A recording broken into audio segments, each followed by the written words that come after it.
अनीतीच्या व आयाबायाच्या कहाण्यापासून दूर राहा व सुभक्तीची कसरत करा. तिमोथेला पहिले पत्र अध्याय 4:7 मध्ये वचन आम्हाला सांगत आहे.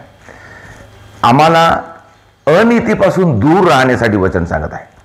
अनीती म्हणजे ज्याच्यामध्ये नीती नाही, ज्याच्यामध्ये अन्याय आहे, ज्याच्यामध्ये वाईट आहे, ज्याच्यामध्ये दुष्टपणा आहे, अशा गोष्टीपासून आपण दूर राहावं म्हणून आम्हाला वचन सांगत आहे. आणि आयाबायाच्या कहाण्यामध्ये आयाबाया हे कशा आहेत? आयाबाया म्हणलं तर आम्ही गावामध्ये ज्या गोष्टी पाहतो किंवा विनाकारण ज्या गोष्टी बोलल्या जातात, कोणाची चुगली, कोणाचं वाईट, कोणाच्या विषयी वाईट चिंतन करणे, कोणाला दोष लावणे किंवा त्याचा वाईट स्वभाव समोर आणणे, म्हणजे ह्या गोष्टी एकदम वाईट आहेत आणि त्या आम्हाला सुद्धा वाईट करतात.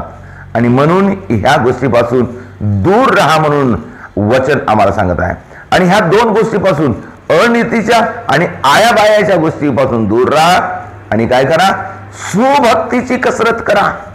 कसरत म्हणजे प्रॅक्टिस करणे किंवा प्रयास करणे, प्रयत्न करणे, प्रभूच्या जवळ येणे. सुभक्ती, चांगली भक्ती, देवाची भक्ती, एक धार्मिक गोष्टी.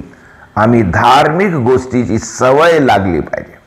बायबल वाचण्याची सवय, प्रार्थना करण्याची सवय, प्रभूला ओळखण्याची सवय, प्रभूविषयी गोष्टी करण्याची सवय, प्रभूच्या दोन गोष्टी दुसऱ्याला सांगण्याची सवय.